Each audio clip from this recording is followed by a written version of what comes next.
नमस्कार, मैं हूं सुधीर चौधरी और डीएनए में आपका स्वागत है। अमेरिका के रक्षा मंत्री लॉयड जे ऑस्टिन आज 3 दिन के भारत दौरे पर पहुंच गए हैं और यह बहुत महत्वपूर्ण बात है क्योंकि अमेरिका में जो बाइडेन की सरकार बने हुए अभी सिर्फ 58 दिन हुए हैं और अमेरिका के रक्षा मंत्री ने अपनी पहली विदेश यात्रा के लिए जापान और दक्षिण कोरिया के साथ भारत को चुना है, जिससे पता चलता है कि अमेरिका के लिए भारत कितना महत्वपूर्ण है। और अब से कुछ देर पहले लॉयड ऑस्टिन ने प्रधानमंत्री नरेंद्र मोदी से मुलाकात की है। हालांकि इस दौरे से ज्यादा आज एक चिट्ठी की चर्चा हो रही है और यह चिट्ठी अमेरिका के एक सेनेटर यानी सांसद रॉबर्ट मेनेंडे ने लिखी है, जो वहां की सेनेट की फॉरेन रिलेशंस कमेटी के अध्यक्ष हैं। और इस चिट्ठी में उन्होंने भारत के लोकतंत्र और भारत में मानव अधिकारों की स्थिति को चिंताजनक बताया है और वो चाहते हैं कि अमेरिका के रक्षा मंत्री इस बात को लेकर भारत सरकार से बात करें। चिट्ठी में वो लिखते हैं कि भारत में जो प्रदर्शनकारी किसान हैं उनका दमन किया जा रहा है, उनकी आवाज को दबाया जा रहा है। चिट्ठी में वो लिखते हैं कि भारत में जो भी सरकार का विरोध करता है उसका दमन कर दिया जाता है। अब जानते हैं इसके बाद क्या होगा। हमें यह डर है कि हमारे अपने ही देश के कुछ नेता, कुछ बुद्धिजीवी और कुछ पत्रकार इस चिट्ठी को आधार बनाकर अब भारत के लोकतंत्र को कमजोर साबित करने की पूरी कोशिश करेंगे। इसलिए आज इस चिट्ठी का पूरा सच आपको बताना जरूरी है और यह भी बताना जरूरी है कि यह षड्यंत्र क्यों हो रहा है। इसके बाद हम आपको दिल्ली की एक ऐसी खबर के बारे में बताएंगे जिसने लोगों के मन में बाहर खाना खाने को लेकर एक बहुत बड़ा संदेह पैदा कर दिया है, शक पैदा कर दिया है। यह खबर एक ढाबे से आई है। आप में से बहुत सारे लोग अक्सर ढाबे पर खाना खाते होंगे और इस ढाबे पर काम करने वाले 2 लोगों पर आरोप है कि उन्होंने तंदूर में रोटियां सेकने से पहले उन रोटियों में थूका और ऐसा एक बार नहीं बार बार किया और इसका एक वीडियो भी सामने आ गया है। इन लोगों में एक आरोपी का नाम मोहम्मद इब्राहिम है जो 40 साल का है, जबकि दूसरे आरोपी का नाम साबी अनवर है और उसकी उम्र सिर्फ 22 साल है। अगर आप भी रेस्टोरेंट्स में, होटल्स में या ढाबे पर बाहर खाना खाते हैं या कहीं और भी बाहर खाना खाते हैं, मान लीजिए आप किसी फंक्शन में भी जाते हैं और वहां बाहर खाना खाते हैं, किसी शादी ब्याह में जाते हैं और वहां ऐसा हो जाए तो आप क्या करेंगे? तो यह खबर आज आपको जरूर देखनी चाहिए क्योंकि यह मामला सिर्फ खाने में थूकने का नहीं है। यह खबर आपके भरोसे से जुड़ी हुई है क्योंकि जब भी आप बाहर खाना खाते हैं एक भरोसे के आधार पर खाते हैं। जब खाना खाने जाते हैं तो आप ये नहीं पूछते कि इस खाने को कैसे बनाया गया है, कौन बना रहा है, कभी आप चेक भी नहीं करते। इसलिए आज ये खबर आपको बिल्कुल मिस नहीं करनी चाहिए। और अगर आपके साथ ऐसा हो जाए तो आप क्या कर सकते हैं, आपके अधिकार क्या हैं? आप क्या पुलिस में रिपोर्ट कर सकते हैं क्योंकि इन दोनों लोगों के खिलाफ एफआईआर दर्ज हो चुकी है। और आखिर में आज हम आपको रेडियो के सुनहरे दौर में भी लेकर चलेंगे जब यह हमारे जीवन का एक महत्वपूर्ण हिस्सा हुआ करता था और इसके तार हमारी जिंदगी के हर हिस्से से जुड़े थे। आज की पीढ़ी को शायद यह पता नहीं होगा कि 15 अगस्त 1947 को जब भारत आजाद हुआ तब देश के पहले प्रधानमंत्री जवाहरलाल नेहरू ने रेडियो पर ही आजादी की घोषणा की थी।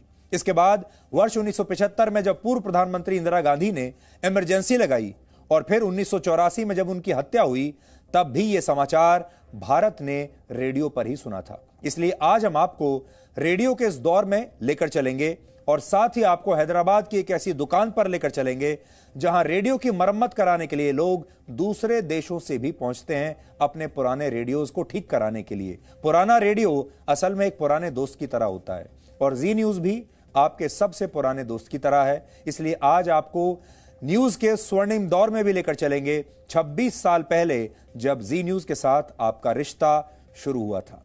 लेकिन सबसे पहले आज की तमाम बड़ी खबरें नॉनस्टॉप न्यूज में। सचिन वजह केस के सिलसिले में एनआईए की एक टीम आज मुंबई पुलिस कमिश्नर के दफ्तर पहुंची। परमवीर सिंह की जगह नए पुलिस कमिश्नर का जिम्मा संभालने वाले हेमंत नागराले से मुलाकात की। पुणे से मुंबई पहुंची एफएसएल की एक टीम ने एनआईए के दफ्तर में जाकर सचिन वजह की कार की जांच की। एफएसएल की टीम ने वजह के द्वारा जलाए गए कुर्ते की राख का सैंपल लिया। राख के नमूने को जांच के लिए एनआईए हैदराबाद की लैब में भेजा जाएगा। वहीं आरोपी सचिन वजह की सीडीआर से बड़ा खुलासा हुआ है। एनआईए और एटीएस की समानांतर जांच के दौरान सचिन वजह हिरेन मनसुख के संपर्क में था। हिरेन मनसुख की मौत से ठीक पहले 3 और 4 मार्च को सचिन वजह और मनसुख के बीच संपर्क होने की बात सामने आई है। परमवीर सिंह के बाद महाराष्ट्र के गृह मंत्री अनिल देशमुख की कुर्सी भी खतरे में पड़ गई है। सचिन वजह केस के सिलसिले में अनिल देशमुख ने आज दिल्ली आकर एनसीपी अध्यक्ष शरद पवार से मुलाकात की। दोनों के बीच 1.5 घंटे लंबी मीटिंग चली। सूत्रों के मुताबिक शरद पवार अनिल देशमुख के कामकाज से खुश नहीं हैं। मीटिंग खत्म होने के बाद अनिल देशमुख ने चौंकाने वाला बयान दिया। उन्होंने पहली बार कहा कि संदिग्ध स्कॉर्पियो के मालिक हिरेन मनसुख की हत्या हुई थी। मुकेश जी अंबानी इनके घर के सामने में जो एक्सप्लोजिव पाए गए थे और दूसरा जो मनसुख हिरेन इसकी जो हत्या हुई थी, ये दोनों की जांच एनआईए और उधर में एटीएस कर रही है। जो भी इसमें आरोपी हो उनके नाम आगे आना चाहिए ताकि कानूनन उनके ऊपर कार्रवाई कर सके। बीजेपी ने अनिल देशमुख के साथ साथ मुख्यमंत्री उद्धव ठाकरे का भी इस्तीफा मांगा। सचिन वाजे को डिपार्टमेंट में लाना, उनसे काम करवाने का काम ये मुख्यमंत्री तो कर रहे हैं।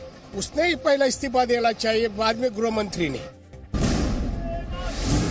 पश्चिम बंगाल चुनाव प्रचार के दौरान पूर्वी मिदनापुर की रैली में मुख्यमंत्री ममता बनर्जी ने प्रधानमंत्री नरेंद्र मोदी के लिए अपशब्दों का इस्तेमाल किया।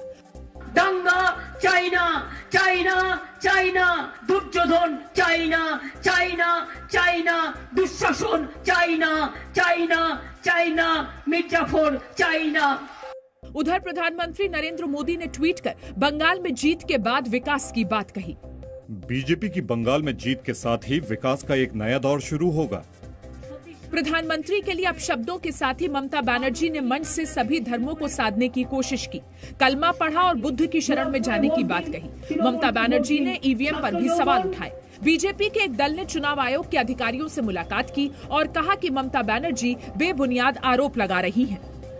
बंगाल के इस चुनाव में वहां की मुख्यमंत्री सुश्री ममता बनर्जी जी के द्वारा चुनाव आयोग के ऊपर उनके द्वारा आरोप लगाए जा रहे हैं जो झूठे हैं। हरियाणा के गुरुग्राम में मंगलवार को मीट की दुकानें बंद करने के गुरुग्राम नगर निगम के फैसले पर विवाद शुरू हो गया है। एआईएमआईएम अध्यक्ष असदुद्दीन ओवैसी ने ट्वीट कर ऐतराज जताया है। ओवैसी ने कहा कि कैसे किसी की मान्यता को चोट लग जाती है जो दूसरे लोग अपनी निजी जिंदगी में करते हैं। लोग खरीद रहे हैं, बेच रहे हैं, मीट खा रहे हैं, लेकिन वो किसी को जबरन चखने को नहीं कह रहे हैं। इस दलील के मुताबिक तो शुक्रवार को शराब की दुकानें भी बंद होनी चाहिए। मीट लाखों भारतीयों का भोजन है, उसमें अपवित्रता नहीं देखी जानी चाहिए। दरअसल गुरुग्राम नगर निगम का कहना है कि 99% लोग मंगलवार को मीट नहीं खाते, इसीलिए मंगलवार को मीट शॉप बंद रखने का फैसला लिया गया है। ये एक जगह का नहीं है कि पर्टिकुलर कि भी आधे शहर में बंद रखो, आधे शहर में खोलो, ऐसा कुछ नहीं है। ये पूरे शहर के लिए है। एक ही नोन बनेगा और एक ही रहेगा कि मंगलवार को ऑफ। 20 मार्च को प्रधानमंत्री नरेंद्र मोदी पश्चिम बंगाल के खड़गपुर और असम के चबुआ में चुनावी रैली को संबोधित करेंगे। 18 मार्च को असम के ही करीमगंज में प्रधानमंत्री ने रैली की थी और आज पीएम मोदी ने ट्वीट कर करीमगंज के लोगों का आभार जताया। दशकों तक कांग्रेस ने उत्तर पूर्व को नजरअंदाज किया। 2016 से एनडीए सरकार ने कनेक्टिविटी और सामाजिक सशक्तिकरण पर ध्यान केंद्रित किया। कांग्रेस सांसद राहुल गांधी ने आज असम के डिब्रूगढ़ में चुनाव प्रचार किया और दावा किया कि वो सीएए लागू नहीं होने देंगे। सीएए के खिलाफ खड़े रहेंगे और इसको लागू नहीं होने देंगे। उत्तर प्रदेश में बीजेपी की योगी आदित्यनाथ सरकार के आज 4 साल पूरे हो गए। इस मौके पर मुख्यमंत्री योगी आदित्यनाथ ने लखनऊ में एक प्रेस कॉन्फ्रेंस कर अपनी सरकार की उपलब्धियां गिनाई। योगी आदित्यनाथ ने दावा किया कि यूपी बीमारू प्रदेश से विकसित प्रदेश बन गया है। आज मैं विश्वास के साथ कह सकता हूं कि इस परिवर्तन ने उत्तर प्रदेश को एक नई पहचान दी है। आज उत्तर प्रदेश बीमारू राज्य की श्रेणी से उभर करके देश की सबसे बड़ी अर्थव्यवस्था के रूप में उभरा है। योगी आदित्यनाथ ने इस मौके पर यह भी दावा किया कि उनकी सरकार में यूपी दंगा मुक्त हुआ है। आज मैं इस बात को बड़े हर्ष और गौरव के साथ कह सकता हूं कि विगत 4 वर्षों में सभी पर्व और त्योहार बहुत शांतिपूर्ण तरीके से प्रदेश के अंदर संपन्न हुए। योगी आदित्यनाथ ने एक हफ्ते तक राज्य में होने वाले कार्यक्रमों की शुरुआत की और एक बुकलेट भी जारी की।